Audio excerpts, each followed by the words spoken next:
Today guys, I'm going to show you how I put dually fenders on and what I do while I'm doing it, the process. I'm going to speed up most of it, but every once in a while I'm going to talk about it for a second. So first thing I'm going to do is take this edge, and I take one of these little flat files. I got a couple different shapes there, and I file the edge off. So stay tuned.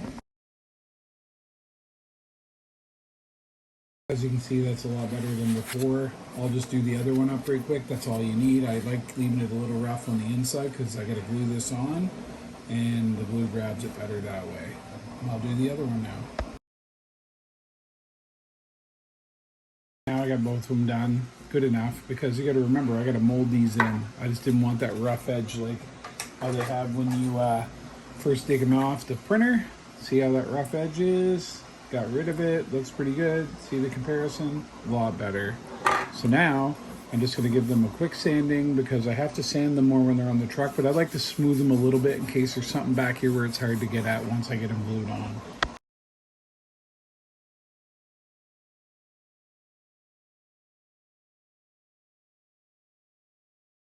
So now what I usually do is I'll prep my body, figure out exactly the positioning of the fenders I want. Then I'll go ahead and I'll clamp them on. Now a lot of guys will tell me, hey Nick, you should be using plastic clamps and this and that, but I try to use what I have on me. I have most of the stuff, and then I'll use this glue.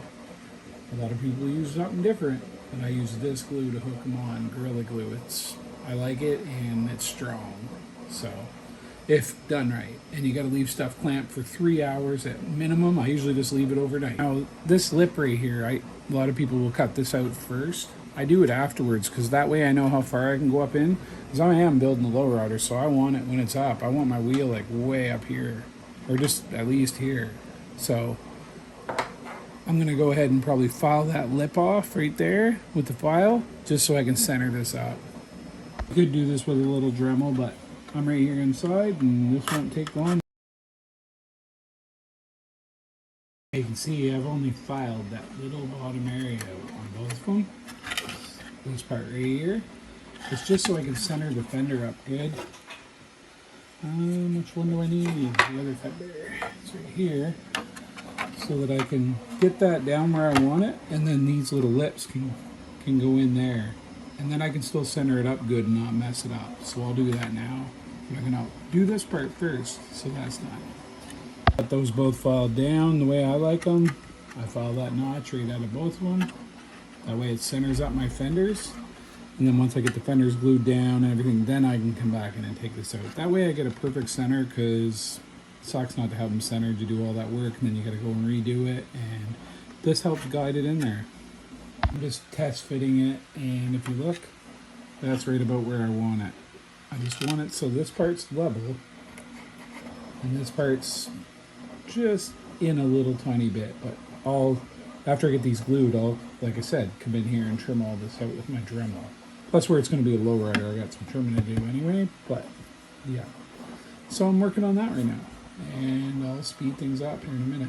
So yeah, due to the shape of those fenders, my clamps won't work. I don't have other ones, so instead of editing it out and trying to, not show you what I actually did, this tape is rugged. I've already got them crazy glued, or super glued, and yeah, I'm going to go ahead and apply some Gorilla in there, and that won't move. But I'll tell you, you want to get good tape. I use 3M.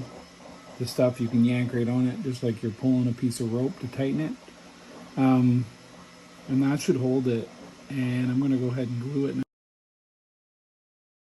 I put lots of Gorilla Glue in there, probably more than anyone else would ever need to. But you got to remember, if you watch any of my other videos with my lowriders, I don't mess around. I beat these babies off the ground. I drive them. They're driven. I don't want this falling off.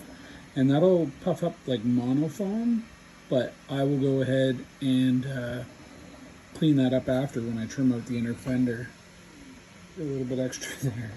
That'll come right out. It'll look fine when I'm all done. The glue's starting to do its thing. I flipped it so we can go up to the top. There's a little bit of run down there, but I'll be taking all that out anyways, because I take the inner fender part out so that I get a better ride height out of it. going to be really nicely attached. Perfect the way I want it. That glue still needs to set up a long time yet. Okay, so fenders are all glued nice and tight. Looks a little messy up in there. Like I said, I'm going to be trimming this all out. So that's how I glue them on. I'll show you how I trim them out. And then maybe I'll show you how, in another video, how I blend it all in and paint it. But it looks really good. They're centered up exactly how I wanted. So I'm going to trim them out and then I'll show you how that looks.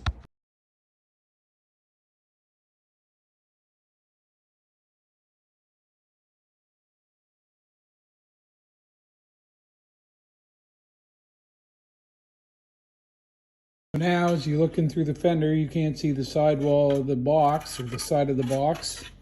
Looks really good. I trimmed it way up in for me, and I'll clean that up a little bit better. But as you can see, that's why I wasn't worried about that glue that was dripping down. Because mainly it's all going to be way up in here, and then I'm going to paint this and clean this all up best I can. And now I got to go ahead and trim the box out for a lowrider, but I wanted to show you guys how I attach fenders. You can do it a different way if you want, but this is solid and it ain't going nowheres. And that's the best thing. Thanks guys for watching.